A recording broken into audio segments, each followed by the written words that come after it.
At the time of this recording, the character of Miles Morales is nearly 10 years old, and he has left a profound impact on the Spider-Man mythos.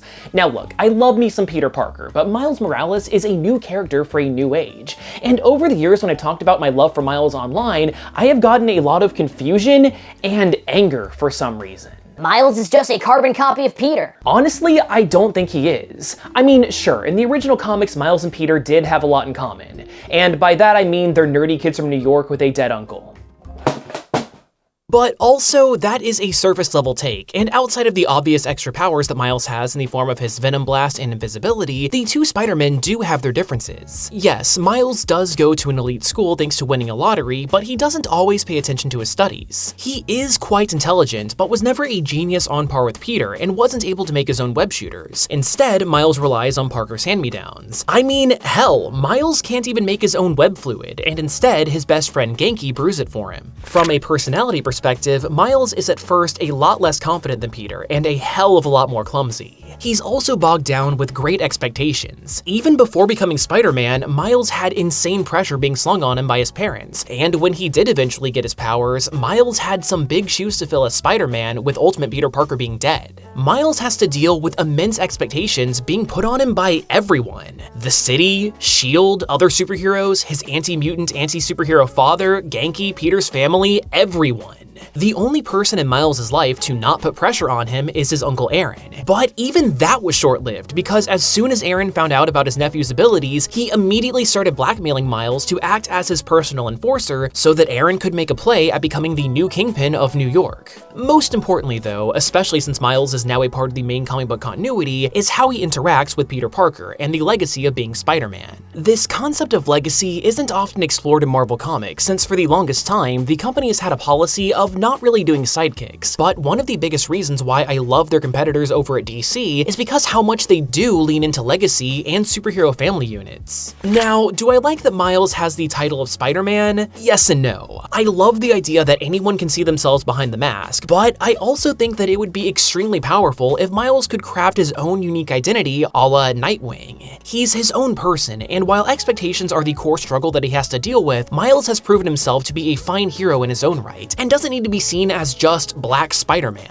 Plus, even though I do love most of them, I do think that it's pretty lame that Marvel's legacy characters just tend to double up on names, like Hawkeye, and Hawkeye, Nova, and Nova. Regardless, having Miles exist as a legacy character is a benefit to everyone, from the writers to the audience. Personally, I think that Teenage Spider-Man is done to death. I even have an entire video about it if you're interested in hearing more of my thoughts. But one of my main points in it is that you can more or less tell any Teenage Spider-Man story with either Peter or Miles. I am getting super burnt out on high school plot lines in all of media, but there is clearly a market for them. Otherwise, they wouldn't keep bringing Peter Parker back to high school again and again and again.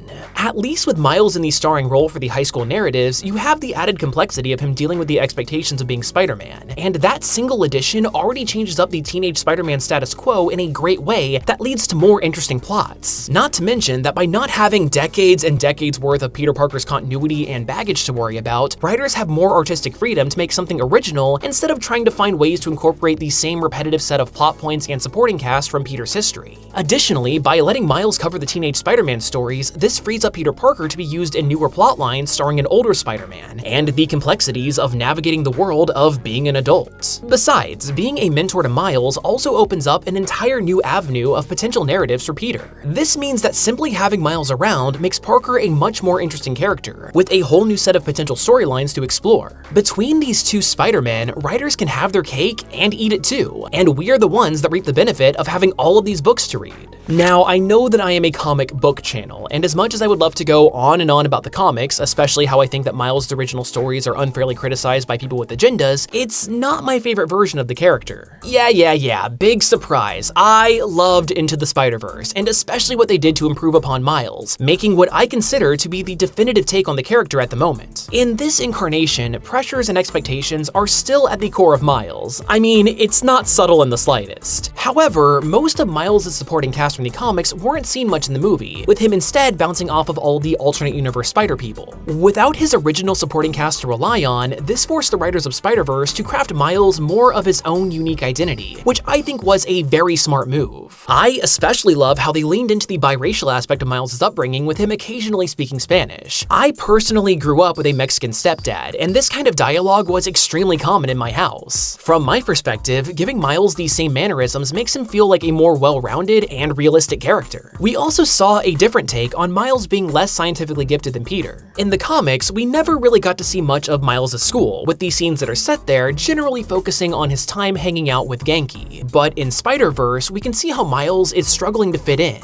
He's gifted for sure, but so is everyone else in his class. Plus, he never really wanted to be in the academy in the first place and was trying his absolute hardest to get kicked out. But even though he feels like an outcast, Miles still wants to be seen as an individual, and he has a hard time expressing that within the environment of the academy. This can kind of be seen in how Miles deliberately keeps his shoes untied, trying what he can to break from the conformity of the school uniform, and while people do notice it, they draw attention to his shoes in a non-favorable way. This need for self-expression can further be seen in another aspect that SpiderVerse added to Miles' character, his passion for art. Out of the supporting characters that were brought over from the comics, there are only 2 characters that were given a significant dynamic with Miles, and it's explored through their relationship to his art. Unlike in the comics, where we didn't know what his job was, Jefferson Davis is a police officer in SpiderVerse, which makes his strictness feel a bit more grounded. He doesn't understand or relate to his son, telling him to take down the art that he's been throwing up around town. Aaron Davis, however, actively encourages Miles' artistic expression, which leads to a much better and more realistic relationship with his nephew than in the comics. My favorite example of this is how instead of trying to exploit Miles when he discovers that he's Spider-Man, the SpiderVerse incarnation of Aaron is taken aback when he finds out his identity and wants to save his nephew from this life. With all of that being said, it's comforting that modern Miles comics have been taking cues from SpiderVerse ever since the movie's release, and of course, one of my favorite additions can be summed up pretty well by this tweet that's been making the rounds. It's just funny to me that Miles Morales didn't really start being black until white dudes stopped being in charge of him. So for a good chunk of Miles' comic book history, he was only being written by one writer, his creator, Brian Michael Bendis, who wrote the entirety of the Ultimate Spider-Man series. I think that one of the main reasons why people think that early Miles just felt like a reskinning of Peter Parker is because that Bendis tends to write all of his characters in a similar fashion. They're all just various degrees of charming and sarcastic, which makes them feel incredibly samey. And look, I'm not trying to say that someone can't write an interesting and compelling character that's different from their own race, but when I see comments like these about how some folks really didn't identify with Miles until he was fleshed out in SpiderVerse due to them heavily leaning into his racial background, it gives a lot of credence to how having racially diverse characters is a good thing, and how representation does matter from an in-universe perspective, and how diversity in writing staff can bring new perspectives to the table. See, there's a difference between making a diverse character and having a diverse character. The way that I like to think about it, there are 3 ways that diversity in fiction is handled. There's tokenism, where a character strictly exists to fill a quota with minimal effort and typically relies on stereotypes. A huge portion of diverse characters from early in comic history fell into this camp before being developed later. Then there's background representation, where a diverse character exists, but their culture isn't a big part of their identity. And in the case of lighter-skinned characters, you might not even know that they're diverse in the first place, like Kyle Rayner. Finally, there is foreground representation, where a character's culture is a part of their identity, when the character just can't exist without it, like for instance, Black Panther. I like to think that we can all agree that tokenism is just lazy and bad, but there's a place for both background and foreground representation. Just like in the real world, some people care about their heritage more than others. Like, I don't really care that I'm Scottish, and that's okay, but it's also okay that I have some LGBT friends that actively participate in pride culture, and that's a big part of their identity. In the case of Miles Morales, his heritage has moved from the background to the foreground ever since SpiderVerse, and it's only served to make him a more unique character with a lot more to draw from. For a non-Spider-related instance of this at Marvel, take a look at Magneto. These days, we all know that he was a survivor of the Holocaust, but this bit of backstory wasn't really explored until Uncanny X-Men number 150 in 1981, 18 years after his first debut.